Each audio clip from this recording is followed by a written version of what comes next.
எனக்கு என் குழந்தைக்கு அப்பா வேணும், அவர் என் கூட சேர்ந்து வளர்றேன்னு சொல்லி எனக்கு இது பண்ணார், எனக்கு ப்ராமிஸ் என் குழந்தைக்கு அப்பா வேணும். அதுதான் அவங்க திரும்ப திரும்ப எல்லா இடத்துலையும் சொல்லிக்கிட்டே இருந்தாங்க. இது அவரோட ப்ராப்பர்ட்டி அட்டாச்மெண்ட்டோ இல்லை அவரோட சேலரியோ அதை உள்ள அட்டாச் பண்ணுவாங்க இல்லையா, அடுத்தது வாரண்ட் இஷ்யூ பண்ணுவாங்க. வெளியில் வந்த அப்புறம் விட்டுறலாமான்னு கேட்டால் கண்டிப்பாக கிடையாது. வெளியில் வந்து திரும்ப அவர் வந்து மெயின்டெனன்ஸ் கொடுக்கலையா திரும்ப இம்ப்ரெசன்மெண்ட். திரும்ப அதுதான் ஒரு விஷயம் என்ன அப்படின்னா, ஜாய் கிறிஸ்டல் அவங்க சொன்ன ஒரு விஷயம், நானே இங்கே ஏமாற்றப்பட்டு தான் கல்யாணம் பண்ணியிருக்காரு அப்படிங்கிற ஒரு விஷயம் இங்கே அவங்களும் அலிகேஷன் வைக்கிறாங்க இல்லையா, கேரேஜ் ஆயிருக்கு, அந்த மாதிரியான விஷயங்கள் எல்லாமே அவங்க அந்த இடத்துல சொல்லியிருக்காங்க. அப்பா எந்த அளவுக்கான ஒரு ஸ்டாண்டர்ட் ஆஃப் லிவிங் அனுபவிக்கிறோம் அது எல்லாமே அந்த குழந்தைக்கும் இந்த இடத்துல இருக்கு.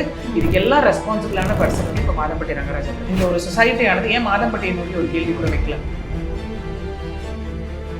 உங்கள் ஆரோக்கியத்தின் ஊற்று நண்பன் ஹெல்தி ஸ்வீட் ஃப்ளோர் உடனே ஆர்டர் செய்யுங்கள். 4ஆம் தூண் நேயர்கள் அனைவருக்கும் வணக்கம். இன்று நம் நிகழ்ச்சியின் சிறப்பு விருந்தினர் வழக்கறிஞர் பிரியதர்ஷினி அவர்கள் இணைந்துள்ளார். வணக்கம் மேம். வணக்கம் மேம். மாதம்பட்டி ஜாய் கிறிஸ்டல் அவர்கள் வழக்கானது கிட்டத்தட்ட அவங்க கர்ப்பமானதுலேருந்து குழந்தை பெற்றெடுத்துமே அவங்க வந்து போராடிட்டே தான் இருந்தாங்க. என்னோட குழந்தைக்கு தந்தை மாதம்பட்டி தான் அப்படின்ற மாதிரி. இப்போ அதற்கு ஒரு தீர்வு வந்திருக்கு, டிஎன்ஏ டெஸ்ட் கன்ஃபார்ம் ஆயிருக்கு. இதற்கு அடுத்த நிலை எப்படி போகும்னு நினைக்கிறீங்க மேம் இந்த வழக்கு?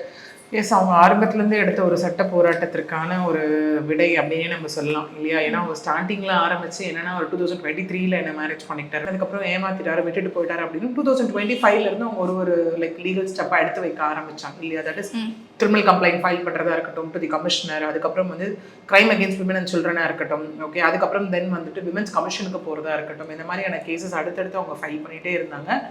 இதற்கிடையில் என்ன பண்ணாங்க அப்படின்னா, இங்கே எல்லாருக்குமே வந்து பார்த்தோம் அப்படின்னா ஒரு மேஜர் வந்து ஒரு கன்ஃபியூஷன் இருக்குது. என்னன்னா அவங்க போட்ட மெயின்டெனன்ஸ் கேஸில் தான் இந்த டிஎன்ஏ இதுவா அப்படிங்கிற மாதிரியான ஒரு விஷயம் இங்கே இருக்குது. பட் இங்கே என்ன அப்படின்னா, இங்கே முழுக்க இந்த டிஎன்ஏ கேஸ் ஆனது வந்து அந்த கமர்ஷியல் சூட்டில் தான் வந்து அவார்ட் பண்ணப்பட்டிருக்கு. Okay, that is like civil சூட்டில் கமர்ஷியல் கோர்ட்டில் தான் அவார்ட் பண்ணப்பட்ட ஒரு விஷயம். என்ன அப்படின்னா, இங்கே மாதம்பட்டி அவர்கள் நம்ம எல்லாருக்கும் ஞாபகம் இருக்கும்னு நினைக்கிறேன், ஒரு டிஃபமேஷன் சூட் ஃபைல் பண்ணார் இல்லையா போன வருடம். என்னன்னு ஃபைல் பண்ணார் அப்படின்னா, ஜாய் கிறிஸ்டல் அவங்க வந்து என்னை பற்றி போயிட்டு எல்லா இடத்துலையும் உட்காந்து பேசிகிட்டு இருக்காங்க.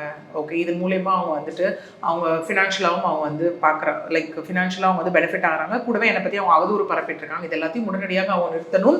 அதாவது எனக்கு 15 நாளில் 12 கோடி லாஸ் ஆகிடுச்சு என்னுடைய நிறுவனத்துக்கு அப்படின்னு சொல்லி ஒரு கேஸ் போட்டிருந்தார் இல்லையா. அங்கே தான் வந்து என்ன சொல்லியிருந்தாங்க நீதிமன்றம் அப்படின்னா, அவர் கேட்ட ப்ரேயரை ரெஃப்யூஸ் பண்ணியிருந்தாங்க.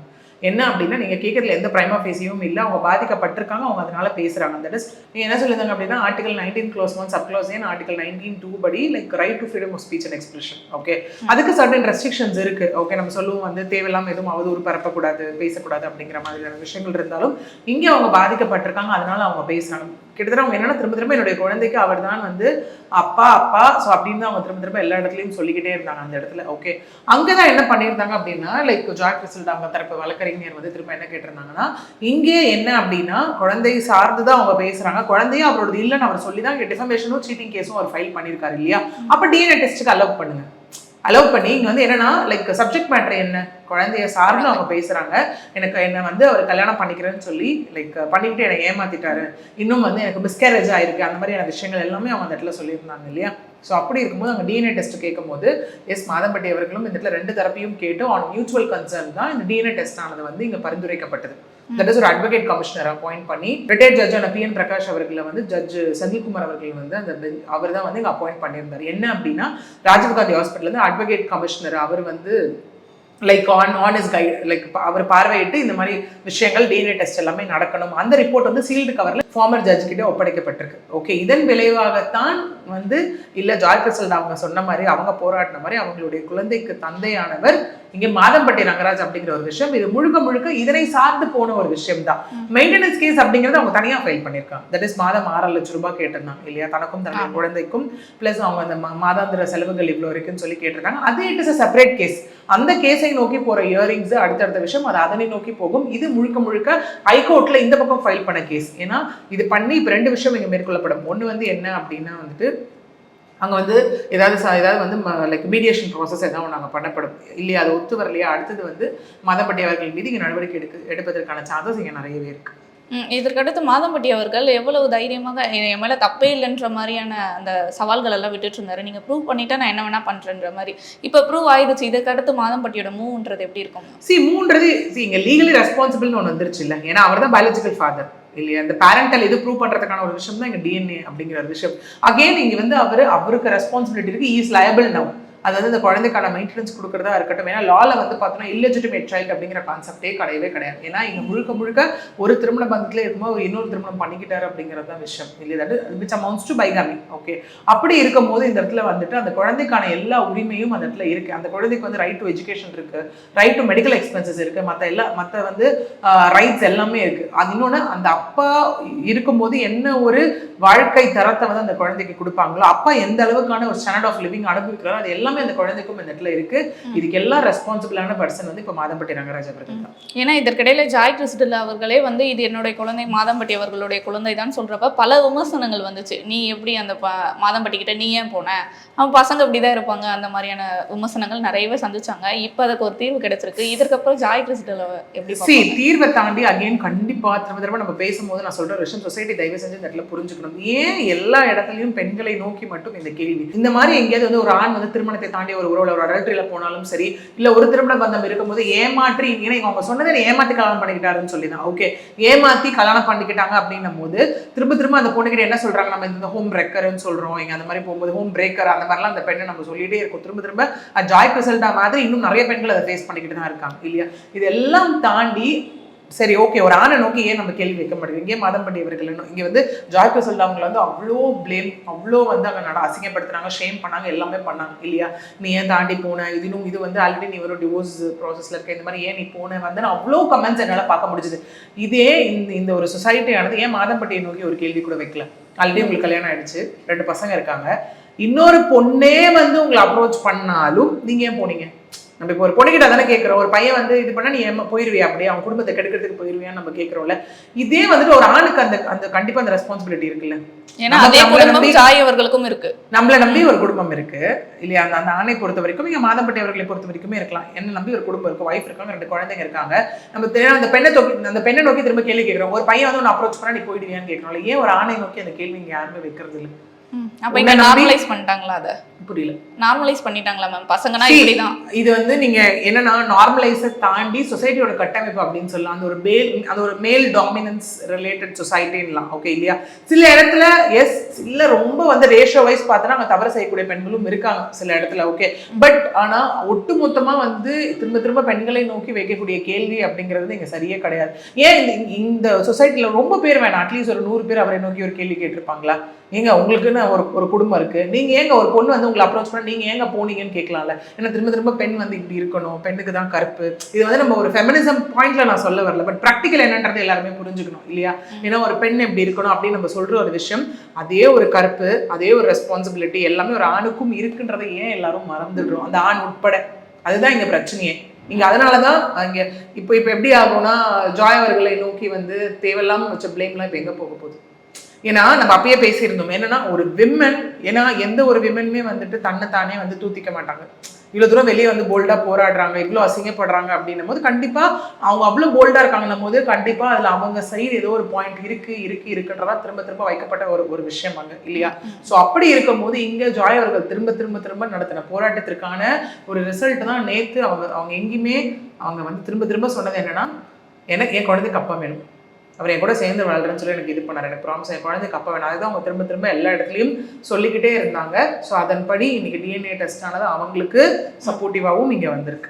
இந்த குழந்தைக்கு அப்பா வேணும்ன்றது மட்டும் தான் அவங்க போராடினாங்க. ஆனால் இப்போ அந்த குழந்தைக்கு அப்பா இவர் தான் நிரூபிக்கப்பட்டிருக்கு. இதற்கடுத்து அவர் எப்படி இவங்க கூட சேர்ந்து வாழ்வாரா, இல்லை செட்டில்மெண்ட்ன்றது பேசி அதோட முடிச்சிருவாங்கன்னு நினைக்கிறீங்களா? சி அகைன் அது பிட்வீன் போத் பார்ட்டிஸ். ஓகே, அவங்க என்ன டிசைட் பண்ண போறாங்கன்றதை பொறுத்து தான். ஓகே, ஏன்னா இங்கே ஜாய் அவர்கள் என்ன அப்படின்னா, என் கூட ஒரு திருமணம் நடந்துருச்சுன்றது அவங்களோட பாயிண்ட் இல்லையா, அந்த இடத்துல நடந்துருச்சு. ஸோ அதுக்கப்புறம் நான் வந்து என்ன பல முறை வந்து நான் மிஸ்கேரேஜும் பண்ணியிருக்கேன் இந்த இடத்துல. இந்த குழந்தையே நான் வந்து போராட்டத்துக்கு அப்புறம் தான் நான் வந்து கன்சீவாய் முன்னாடி அன்பார்ன் பெற்றுக்க போறேன் அப்படிங்கிற மாதிரியான விஷயங்கள் எல்லாமே இங்க சொல்லப்பட்டது இல்லையா.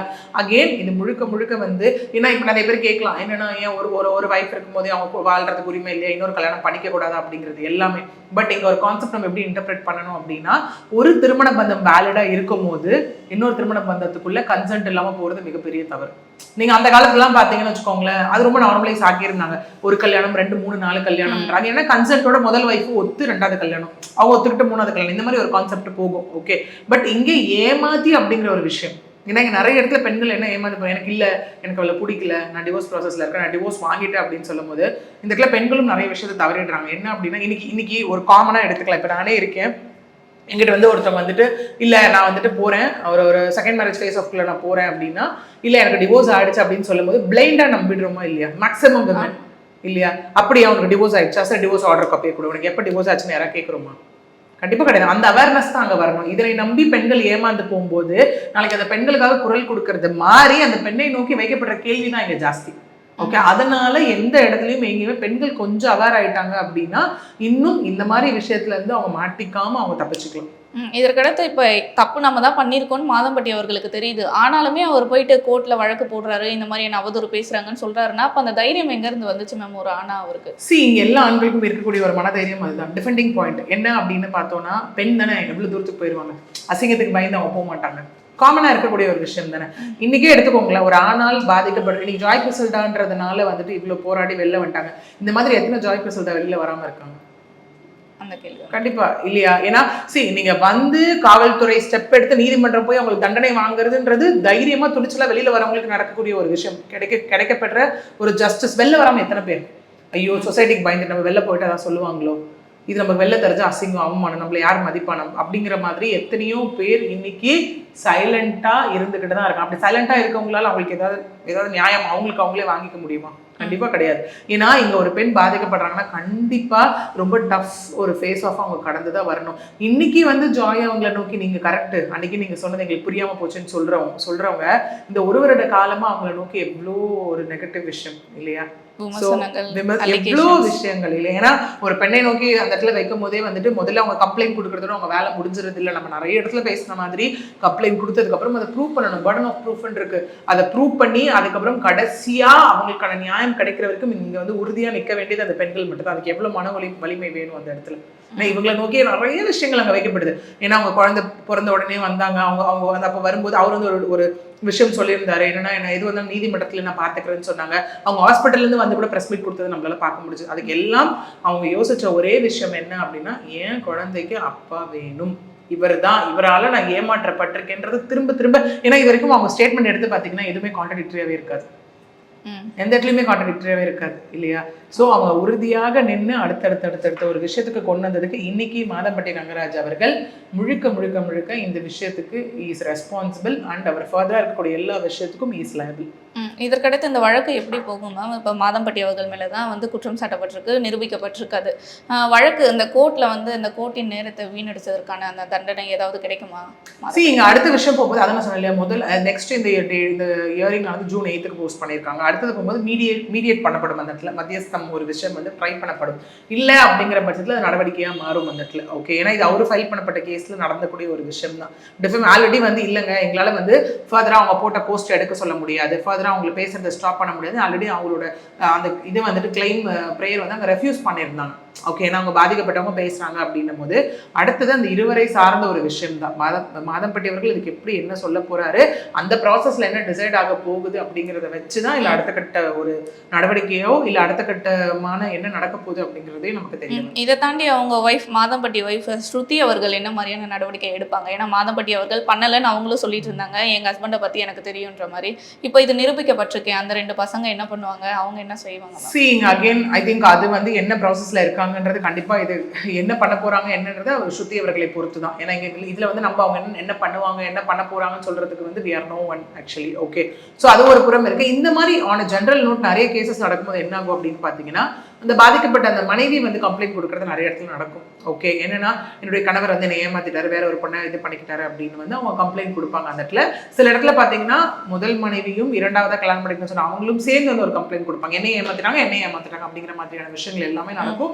பட் இங்க ஜாய் கிறிசல்டா அவங்க மட்டும் தான் ஸ்டார்டிங்ல இருந்து போராடிட்டு இருக்காங்க. ஸ்ருதி அவர்கள் வந்து நான் கூட நிற்பன்ற மாதிரியான ஒரு விஷயத்தை தான் நம்ம பார்த்தோம். ஸோ இந்த இதுக்கு அப்புறம் அவங்க என்ன மாதிரியான விஷயம் அப்படிங்கிறது அவங்க டிசைட் பண்றதை பொறுத்து தான் நமக்கு தெரியும். இப்போ அவங்க வழக்கு போட்டா அந்த வழக்குன்றது எந்த அளவுக்கு ஒரு இம்பாக்டை ஏற்படுத்தும் மேம் இந்த விஷயம்? வழக்குன்றது அகைன் பார்க்கும்போது அது கிரிமினல் கம்ப்ளைண்டா இருக்கும் அந்த இடத்துல. ஓகே, இல்லை இதனை வைத்து அவங்க டிவோர்ஸ் போறாங்க அப்படின்ற அது ரெண்டும் வெவ்வேறு மாதிரியான விஷயங்கள். சிவில் ஃபார்மேட்ல ஒன்று போகும், கிரிமினல் ஃபார்மேட்ல ஒன்று போகும். ஸோ அதனை பொறுத்து தான் நமக்கு அது எந்த ஃபேஸ் ஆஃப் அவங்க என்ன போறாங்க என்ன டிசைட் பண்ண போறாங்கன்றதை வச்சு தான் நம்மளால அதை சொல்ல முடியும். இப்போ நீங்க சொன்னீங்க இல்லையா அந்த பேச்சுவார்த்தைனா அந்த மெயின்டெனன்ஸ் அவங்க ரெண்டு பேரும் பேசி என்ன முடிவு எடுக்கிறாங்களோ அதுதான். இப்போ அவங்க பேசுறாங்க, இப்போ குழந்தை வந்து நிரூபிக்கப்பட்டிருக்கு, அப்போ இவங்க மனைவியாக தானே இப்போ இருப்பாங்க மாதம்பட்டி அவர்களுக்கு இப்போ அந்த மெயின்டெனன்ஸ்ன்றது அந்த குழந்தைக்கு மட்டுமா இல்லை ஜாய் கிறிஸ்டல் அவர்களுக்கும் சேர்த்து? இங்க அதுதான் 2 பேருக்குமான மெயின்டெனன்ஸ் அப்படிங்கிற ஒரு விஷயம் தான். ஓகே, ஏன்னா நீங்க வந்து அது வந்து திருமணமா இருக்கட்டும், 2வது திருமணமா இருக்கட்டும், இல்லை லிவ்னா இருக்கட்டும், எதுவாக இருந்தாலும் அவங்க டொமஸ்டிக் வயலன்ஸ் கான்செப்ட்ன்றது இருக்கு. மெயின்டெனன்ஸ் அப்படிங்கிற கான்செப்ட் வந்துட்டு இந்த இடத்துல அவங்க சொல்றது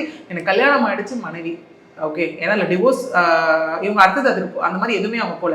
எனக்கு என்னையும் என் குழந்தையும் பார்த்துக்கிறதுக்காக, அதாவது மந்த்லி வந்து எல்லாமே வந்து அங்கே ஆரம்பிக்கக்கூடிய ஒரு விஷயம். ஏன்னா நடுவில் அவங்க வந்து அவர் சொன்ன அலிகேஷனுக்கு எல்லாத்துக்குமே அவங்க லைக் உடனுடனே ரிப்ளை, இன்ஸ்டன்ட் ரிப்ளை கொடுத்துட்டு இருந்ததும் அவங்க நம்மளால பார்க்க முடிஞ்சது இல்லையா.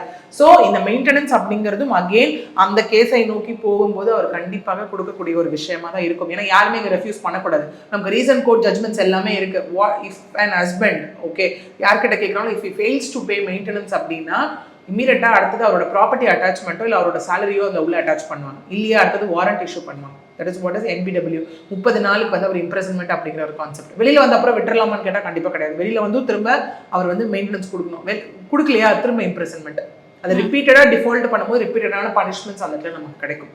ஸோ இது எல்லாமே வந்து நமக்கு என்ன இவங்க டிசைட் பண்ண போறாங்கன்றதை பொறுத்து தான் அடுத்த கட்டத்தை நோக்கி போகும். அதாவது லைஃப் டைம் செட்டில்மெண்ட் இல்லைன்னா மாசம் மந்த்லி ஒன்ஸ் கொடுக்குறாங்க. அது டிபெண்ட்ஸ் வித் அவங்க என்ன கேட்குறாங்க. அதாவது இன்ட்ரி மெயின்டெனன்ஸ், அது அலிமோனி அப்படிங்கிறது என்ன மாதிரி டிசைட் ஆக போகுதுன்றது ஒரு விஷயம் இருக்கு இல்லையா. அது மந்த்லியா இல்லை வந்துட்டு லைக் அதாவது இன்ட்ரிமா இருக்கக்கூடிய ஒரு விஷயமா இல்லை பெர்மனன்ட் அலிமோனியா, அந்த மாதிரியான கான்செப்ட்ஸ் எல்லாமே வச்சு தான் அது நமக்கு டிசைட் ஆகும். இங்கே இன்னொரு கேள்வி வருது இல்லை மேம், இந்த மேரேஜ் வந்து லீகல் மேரேஜ் தானா அப்படின்றது. ஏன்னா டிவோர்ஸ் ஆகாமே 2 பேரும் வந்து திருமணமானது பண்ணியிருக்காங்க. இது வந்து செல்லுமா அப்படின்ற இங்க திரும்ப அதுதான் ஒரு விஷயம். என்ன அப்படின்னா ஜாய் கிறிஸ்டல் அவங்க சொன்ன ஒரு விஷயம், நானே இங்கே ஏமாற்றப்பட்டு தான் கல்யாணம் பண்ணியிருக்காரு அப்படிங்கிற ஒரு விஷயம் இங்கே அவங்களும் அலிகேஷனாக வைக்கிறாங்க இல்லையா. ஸோ அப்படிப்பட்ட இதில் அகெயின் வந்துட்டு இவங்க ஏமாற்றப்பட்டிருக்காங்க அப்படிங்கிற ஒரு விஷயம் இருக்குது. ஏன்னா இங்கே நிறைய ஒரு கன்ஃபியூஷன்ஸ் என்ன அப்படின்னா லைக் லீகலி ரெஜிஸ்டர் பண்ணால் மட்டும்தான் அடுத்த ப்ராசஸ்க்கு போக முடியுமா அப்படின்னு. But which is not mandatory. ஏன்னா சில பேர் வந்து மேரேஜ் ரெஜிஸ்டர் பண்ணியிருப்பாங்க, சில பேர் மேரேஜ் ரெஜிஸ்டர் பண்ணாமல் இருப்பாங்க. பட் அந்த மேரேஜுக்கான செரிமோனிஸ் எல்லாமே ஃபுல்ஃபில் பண்ணியிருப்பாங்க இல்லையா. அதை வைத்தும் எஸ் நம்ம அடுத்த ப்ராசஸ்க்கு போகிறவங்க அதை வைத்தும் நம்ம அடுத்த ப்ராசஸ்க்கு போகலாம். ஓகே, ஏன்னா இதை பொறுத்து தான் இது எல்லாமே நம்ம அடுத்தது அந்த மெயின்டெனன்ஸ் கேஸோ இல்லை இதை நோக்கி ஜாய் கிறிஸ்டல் அவங்க அடுத்தது ஏதாவது ஃபைல் பண்ண போகிறாங்களோன்றது இன்னொன்று அவங்க ஃபைல் பண்ண கிரிமினல் இது ஒரு பக்கம் போயிட்டு இருக்கு இல்லையா. ஸோ இது எல்லாமே வச்சு தான் சிவில், கிரிமினல் அண்ட் தென் ஃபர்தராக இருக்கக்கூடிய இந்த ஹைகோர்ட்டோட இந்த DNA ரிப்போர்ட் வந்திருக்கு இல்லையா. அது இது 3 சைடு வச்சு தான் நமக்கு அடுத்த கட்ட நகர்வே இங்கே தெரியும். கண்டிப்பாக மேம். இந்த வழக்கில் நிறைய சந்தேகங்களுக்கு ரொம்ப அழகாக பதில் சொன்னீங்க. தொடர்ந்து பேசுவோம் மேம். நன்றி. நன்றி.